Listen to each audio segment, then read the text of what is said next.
Hey everybody, it's Yolanda and welcome to this installment of XOXO Yo. Sorry not sorry, what to do after a corporate snafu. So let me caveat this by saying before I ventured into entrepreneurship, I worked a couple of very corporate jobs. And the one that I'm going to reference today, I was a contracts manager.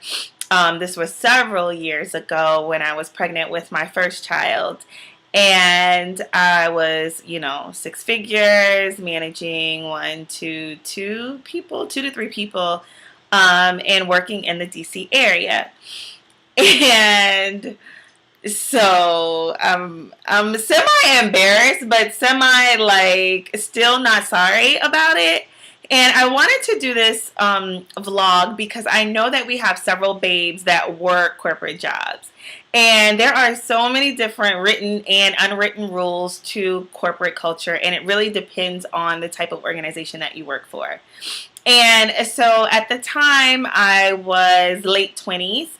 Had climbed the corporate ladder, was, outsourced kind of to the business department that I was working for. But organizationally, who I reported to was at our headquarters. And so the support team, which is what I was a part of, was ingrained into the business department that I worked for. So on this particular day, the vice president of the business sector was not in. And the guy that was in charge of the meeting was someone that was fairly new to our group, retired military. But he had a habit of speaking a certain way to certain people. So I noticed on several occasions that he would always refer to women as girls. So I remember going to him one time because I needed his signature on something, and him saying, "Oh yeah, the girls in my office will take care of that." So I looked around and I'm looking for the high schoolers, the interns, the people under 18 that he's referring to. And they're all older women who are older than me, like my mother, grandmother's age, his admin, and then a couple of people that supported him in his office. Okay. So he had done that several times. And then just other, little things that might be generational, that might be where he's from, but to certain people, when you refer to grown people as girls and as boys, it has a certain context to it. And so every time he said it, I just got like a little, no, no. And so on this particular day, I had my BlackBerry and I got an urgent email from my boss asking me for some information. We were in the middle of a staff meeting and the vice president wasn't there. This guy was presiding over the meeting. And so I get up out of my chair. I'm 6 months pregnant, waddle, waddle, waddle, go to my desk, get him the information that he needs.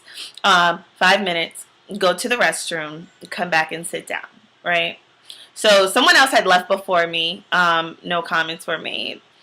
I get up, go out, and I didn't make a scene or say anything because they were briefing on a different business unit, altogether. So I come back in, and that was that. And what I was working on was marked private and urgent. And so in that environment, everything is kind of like need to know. Some of the programs that I was briefed on and I knew, not everybody had a need to know. And so I always just kept everything like, unless you need to know about this particular thing and about these rates and whatever else, like, I'm silent on it. And so when I sat down, he felt the need to address me leaving the meeting, and it was disrespectful and all of these other things. Now, mind you, I'm pregnant and a lot of women are great. They have these beautiful pregnancies and they're smiling. I was horrible. It was hot. My feet were swollen. I was big. I gained like 60 pounds both pregnancies and I was always hungry, always sick, always thirsty, and always had to use the bathroom. And so when he did that, I was annoyed because I really felt like he singled me out. I really felt like he was a certain type of person just based on some of the comments that he made below. And so literally without thinking, he got chipped. And so he was a senior level at this organization, but I checked him right there. Sir, you are not my direct manager. You're not who I report to. Secondly, you don't know why I got up. I actually got up because, of something urgent at headquarters. Number three, I'm pregnant. If I've got to get up and go to the bathroom, I'm not going to ask you for permission. I'm grown. One of those type checks. And so I let him have it, and the room was silent. I mean, he said not two words. So a moment passed. He went ahead and left the meeting, and I already knew, like, I'm getting a phone call from my boss. So sure enough, an hour later, I get a phone call. Hey, Yolanda, can you come over? Sure. So before I go over, literally, I got like 4 knocks at my door. And it's all like, and mind you, I'm like the only minority in the room, of course, but it's all, my coworkers who are men, who are like white, Latino, or whatever, and they come in and they're laughing hysterically. Like, Yolanda, like, my wife is pregnant, so I already know. I don't know what he was thinking, even like talking to you. You kind of know to leave people alone at certain points. And so they were just like, he shouldn't have singled you out like that. That was crazy. And laughing hysterically because he was a jerk. Nobody, really cared for him. He was a solid jerk. And so when I went over to my boss, I basically told him, I apologized for my behavior because regardless of how I felt, it was wrong. But I told him exactly why I did what I did. I told him that, literally from an HR standpoint, his verbiage made me feel very uncomfortable.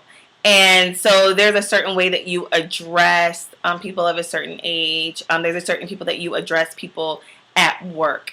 And then I also told him, that at that point in my career, I was very in control of the type of people that I was willing to work for. And I came to that company with a certain understanding and at a certain level in my career. And because of who I was and the accreditations that I had and all of these things, I kind of like had a choice. And so I just let it be known, I'm not going to report to everyone. Like, if this is the relationship that I was hired under, then these are the things that, that need to be explained to other people. And so, he got that. And I don't know, I've just always had that confidence, but at the same time, like, my work product stood for itself, and I was in a senior position where I could have that conversation with him appropriately, and he understand exactly where I'm coming from. From a management standpoint, most people leave because of management issues. And so, I knew that I was an asset and that I had worked there, 2 years before that, never ever had an issue. Was, upgraded to manager and all of these different things and on, honestly, like the most sensitive accounts because my work stood for itself. And then also, I got along with everybody. So if this is the issue, then that's that. Plus, they didn't want any HR issues with me, and I'm pregnant and black and he's calling people girls. But, it was still my bad because I should not have reacted like that. And honestly, I probably put it on the pregnancy. He was a jerk. And I kind of let him have it. But that's not a good thing. So I wanted to talk about how you recover after you have a corporate snafu or something that you do wrong and you work in corporate America. I would say that, just taking ownership of whatever it was that you did in that moment. If you need to apologize. However you need to address it. Just make sure that you address it. You can be angry and all of those things, but, you always want to be professional. And you always just want, to have people think of you in a certain light, regardless of if you, mess up or not. Like, how you rebound, how you recover says a lot about you as a person. So don't just, pop off and, and not like cover your tracks or make it so that, they can't say that you didn't handle the situation appropriately. So absolutely, do that. The next thing I would say is, do some kind of like recon over the situation. If you need to tighten up in certain areas, if you need to talk to HR or, fill out a report or any of those things, like just figure it out, assess the situation after you've apologized. Okay, like how do I clean this up? And so for me, I did not speak to him after that. My boss spoke to him and they had a conversation. He said that he understood and that was not his intention. He, of course, didn't know, and he was still new trying to figure things out. So, maybe he overstepped his boundaries with that, which I understood. But we didn't have any issues after that either. He always spoke to me. I spoke to him very nicely.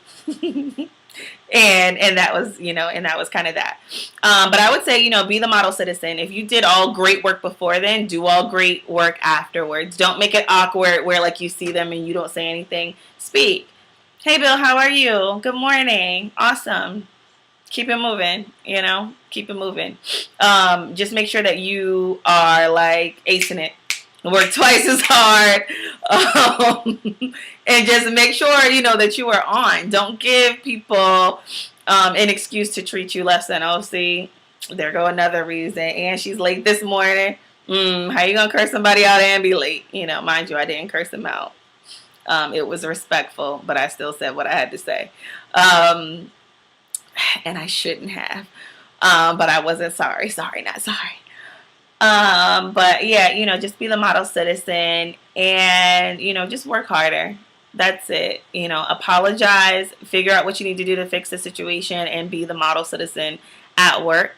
And, maybe take on extra work and work to be remembered by something greater than the mistake that you made. So I hope that helps. Any questions, please leave them in the comment section. And remember, don't do what I did. If you do, work to, just make that situation better. And hopefully this helped you.